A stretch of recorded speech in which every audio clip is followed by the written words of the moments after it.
ఓ ప్రేమ ఓ పగ మొదటి ఎపిసోడ్. నీకు నా మీద పగ ఉంటే అది వేరేలాగా తీర్చుకో సామ్రాట్, కానీ ఇలా నా జీవితాన్ని నాశనం చేయొద్దు అంటూ సామ్రాట్ కింద పడి నలిగిపోతున్న శక్తి కన్నీళ్లతో సామ్రాట్ని వేడుకుంటూ ఉంటుంది. కానీ సామ్రాట్ తన బాధని పట్టించుకోకుండా కోరికని తీర్చుకునే ప్రయత్నం చేస్తూ శక్తి మీద అతని ప్రతాపాన్ని చూపిస్తూ తనని అనుభవించాలని చూస్తుంటాడు. సామ్రాట్ బలం ముందు శక్తి బలహీనురాలైపోతుంటుంది. కాలేజీ చివరి రోజు ఫంక్షన్ కాబట్టి శక్తి ట్రెడిషనల్గా శారీ ధరించి ఉంటుంది. ఆ శారీ ఇప్పుడు సామ్రాట్ హస్త్రాల్లో నలిగిపోతూ ఉంటుంది. తను కన్నీళ్లతో వేడుకుంటున్నా వినకుండా తన ఒంటి మీదున్న చీరను గుంజి పక్కకు వేసి మిగిలిన బట్టల్ని కూడా ఒలుస్తుంటాడు.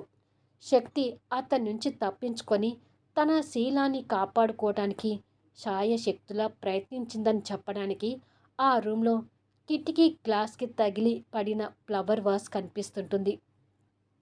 సామ్రాట్ మీదకి వేయబోయిన ఫ్లవర్ వాస్ విండోకి తగలటం వల్ల విండోకి ఉన్న గ్లాస్ పగిలి గాజు ముక్కలు కింద కనిపిస్తుంటాయి. నీకు దండం పెడతాను సామ్రాట్, నన్ను వదిలే అని శక్తి ఇంకా వేడుకుంటూ అతని నుంచి తప్పించుకోవాలని ప్రయత్నం చేస్తున్నా సామ్రాట్ బలం ముందు తను బలహీనురాలై సామ్రాట్ చేతుల్లో వివస్త్రంగా మారిపోయి నలిగిపోతుంటుంది. సామ్రాట్ బలవంతంగా శక్తి కన్యత్వాన్ని కరిగించి ఆమెను అనుభవిస్తుంటాడు. ఇక తన జీవితం నాశనం అయిపోయిందని తెలిసి శక్తి కన్నీళ్ళు పెడుతూ రోదిస్తూ ఉంటుంది. తన కన్నీళ్ళకి సామ్రాట్ ఏమాత్రం కరగకుండా ఒంట్లో రగులుతున్న కోరికను తీర్చుకోవడానికి అంతకు అంత తన మీద ప్రతాపాన్ని చూపిస్తూ తనని అనుభవిస్తుంటాడు. ఆ క్రమంలో తన థైస్ మీదున్న బఠానీ గింజంత పుట్టిమచ్చని కూడా చూస్తుంటాడు. సామ్రాట్ చేస్తున్న పైశాచకానికి శక్తి అలసిపోతున్న సామ్రాట్కి జాలి కలగటం లేదు. కొద్దిసేపటికి అతని కోరిక తీర్చుకొని బెడ్ మీద తన పక్కకి వాలిపోతాడు. సామ్రాట్కి అంతా మత్తుగా ఉంటుంది. శక్తి తనకు తానుగా కిందికి చూసుకునేసరికి ఒంటి మీద నూలు పోగు కూడా లేదు. పక్కన ఉన్న సామ్రాట్ కూడా అలాగే ఉన్నాడు.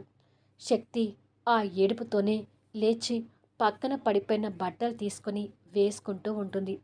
సామ్రాట్ కూడా ఆ మత్తులో లేచి బట్టలు వేసుకుంటూ ఉంటాడు.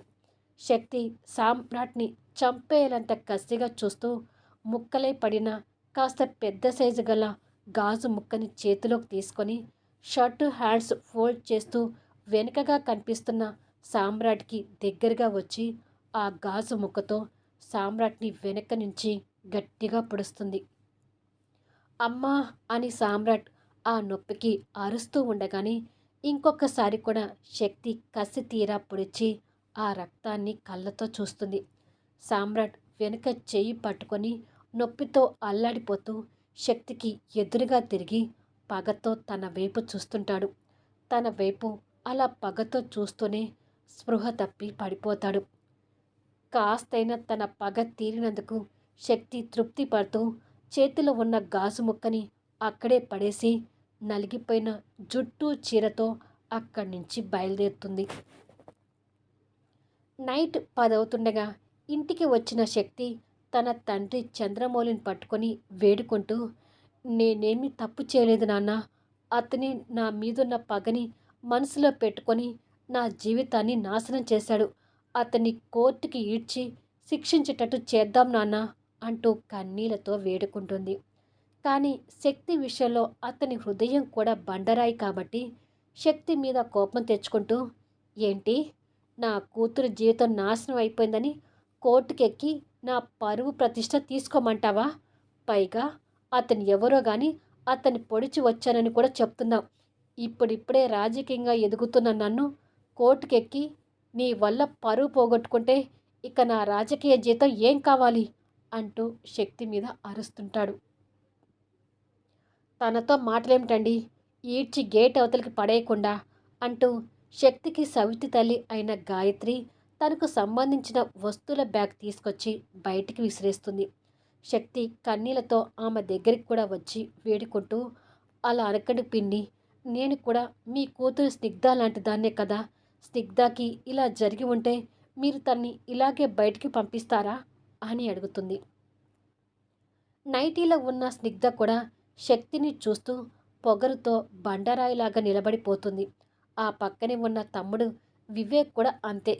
శక్తి వెళ్ళిపోతూనే బాగుండు అన్నట్టుగా ఇద్దరూ చూస్తుంటారు. శక్తి మాటలకు గాయత్రి కోపం తెచ్చుకుంటూ, నా కూతురితో నీ పోలిక ఏంటే? నా కూతురిది మహారాణి బతుకు. అయినా నీకు జరిగిన దరిద్రం నా కూతురికి జరగాలని ఎలా అనుకుంటున్నావే?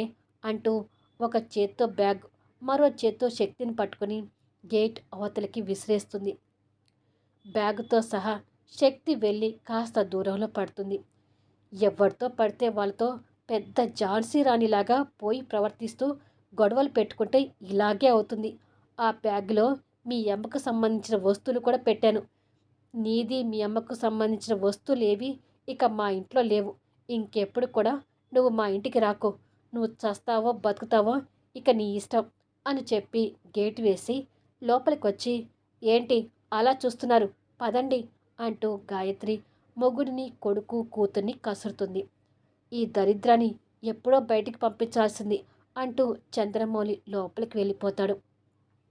అతనితో పాటు గాయత్రి, స్నిగ్ధ, వివేక్ కూడా శక్తిని పట్టించుకోకుండా లోపలికి వెళ్ళిపోతారు.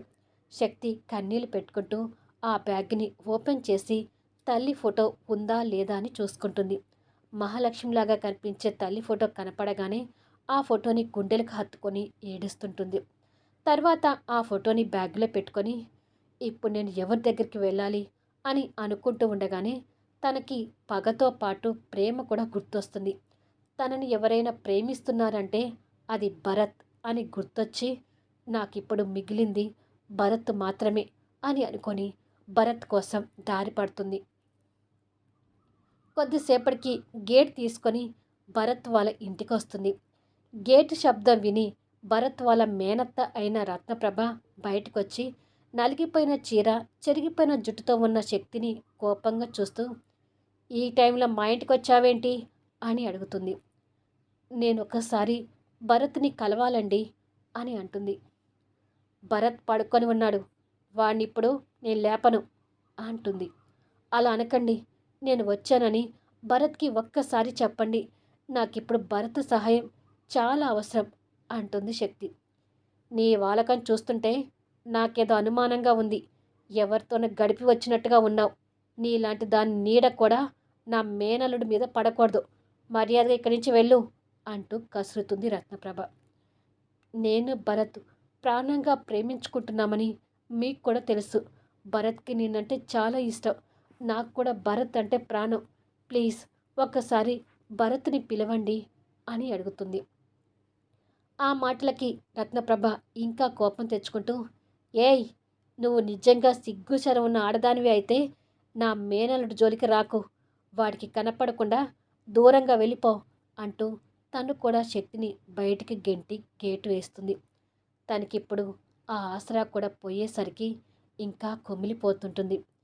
ఇది ఏదీ తెలియని భరత్ బెడ్రూమ్లో పడుకొని నిద్రపోతుంటాడు. 5 సంవత్సరాల తర్వాత గంభీరంగా కనిపించే సామ్రాట్ అప్పుడే వాష్రూమ్లో స్నానం చేసి నడుముకి టవల్ కట్టుకొని బయటకొచ్చి అద్దం ముందు నిలబడి మరొక టవల్తో ఒళ్ళు తుడుచుకుంటూ ఉంటాడు. అలా ఒళ్ళు తుడుచుకుంటూ ఉండగా అతని చెయ్యి వెన్ను మీద గాజు ముక్క గుచ్చుకున్న గాయపు గుర్తుకి తగులుతుంది. ఆ గుర్తు చేతికి తగలగానే ఆ రోజు జరిగిందంతా గుర్తు వచ్చి శక్తి తనని పొడవటం కూడా గుర్తు తెచ్చుకొని పగతో తన మీద రగిలిపోతుంటాడు. తన మీద ఉన్న పగ ఎంతగా అంటే ఏసీలో కూడా చెమటలు పడుతుంటాయి. కొన్ని క్షణాలకు తనకు తానుగా సముదాయించుకొని ఆఫీస్కి వెళ్ళడానికి రెడీ అవుతూ సూట్ తీసుకొని వేసుకుంటూ ఉండగా కింద నుండి పిల్లల గోల వినిపిస్తుంది.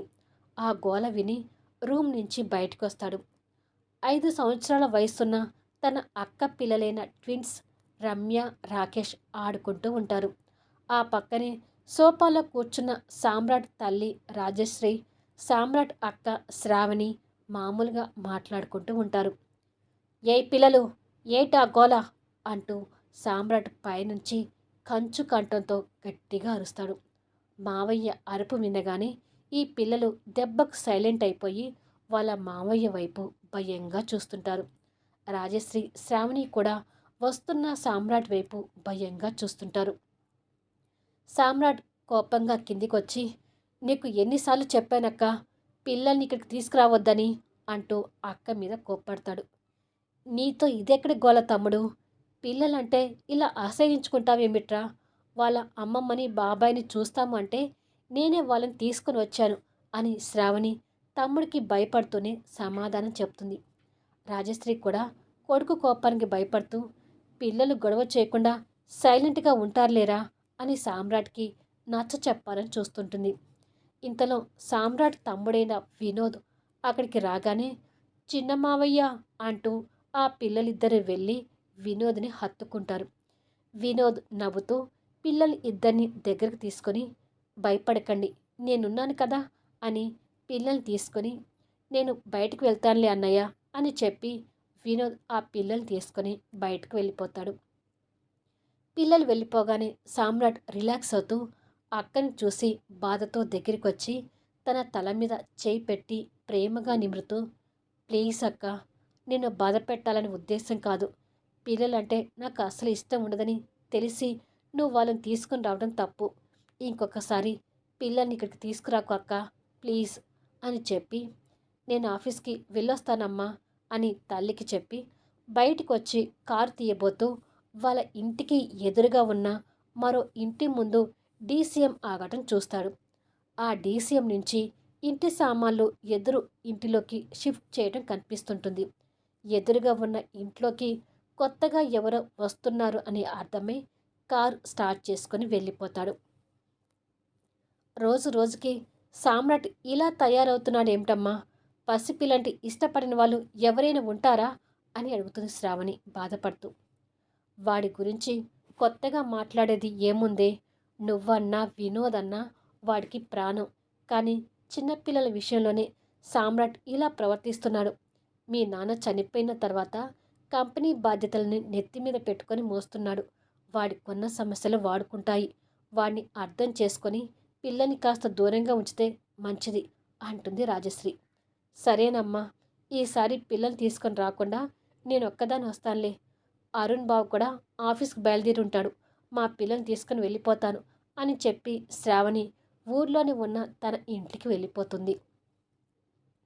కొడుకు సామ్రాట్ గురించి బాధపడుతూ రాజశ్రీ కూర్చొని పోతుంది. నైట్ 9 అవుతుండగా రోడ్డు మీద క్యాబ్ ఫాస్ట్గా వెళ్తుంటుంది.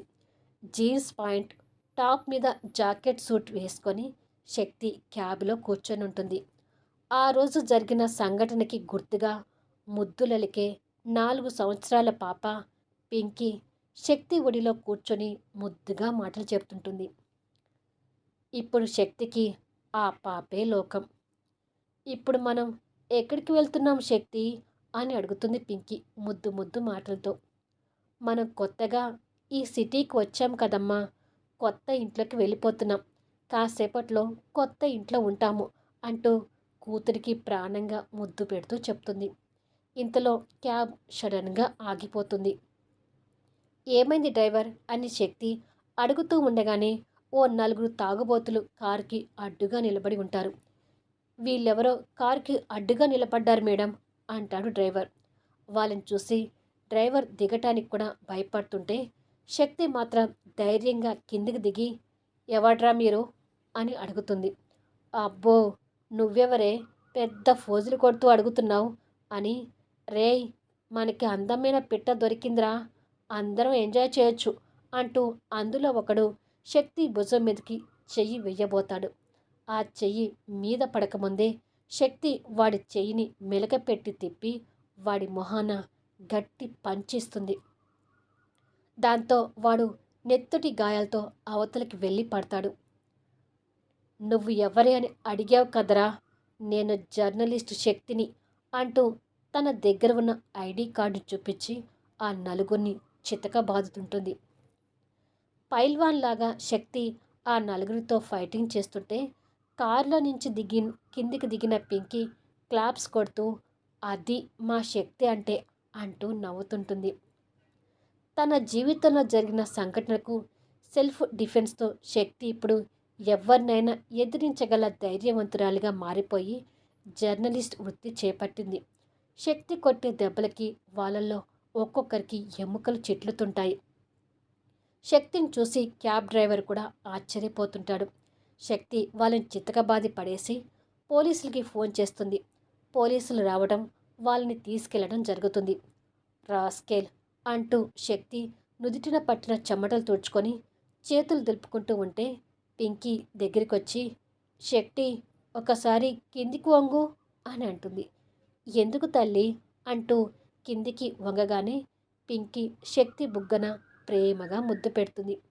నా బంగారు తల్లి అంటూ శక్తి నవ్వుతూ కూతుర్ని హత్తుకొని మళ్ళీ క్యాబ్లో కూర్చుంటుంది. కొద్దిసేపటికి ఆ క్యాబ్ సామ్రాట్ వాళ్ళ ఇంటికి ఎదురుగా ఆగుతుంది. అంటే సామ్రాట్ వాళ్ళ ఇంటికి ఎదురుగానే శక్తి పింకీ ఉండబోతున్నారు. మరి సామ్రాట్కి పిల్లలంటే ఇష్టం లేరు. ఇప్పుడు సామ్రాట్ పింకీ కన్న కూతురు అవుతుంది. మరి సీరియల్ ఎలా ఉండబోతుంది అనేది ముందు ముందు ఎపిసోడ్లో చూడండి. ఇప్పుడు ఫస్ట్ వీడియో ఎలా ఉంది అనేది మీ కామెంట్స్లో తెలియచేయండి. అలాగే ఇది ఫస్ట్ వీడియో కాబట్టి దయచేసి ఎక్కువగా కామెంట్స్ ఇచ్చేటట్టు చూడండి. అలాగే లైక్స్ మాత్రం అస్సలు మిస్ చేయకండి. సీరియల్స్ అన్నీ మీకు నచ్చినట్టయితే దయచేసి మీ ఫ్రెండ్స్ కూడా షేర్ చేయండి. ఈ స్టోరీపై మీ అభిప్రాయాల కోసం నేను వెయిట్ చేస్తూ ఉంటాను.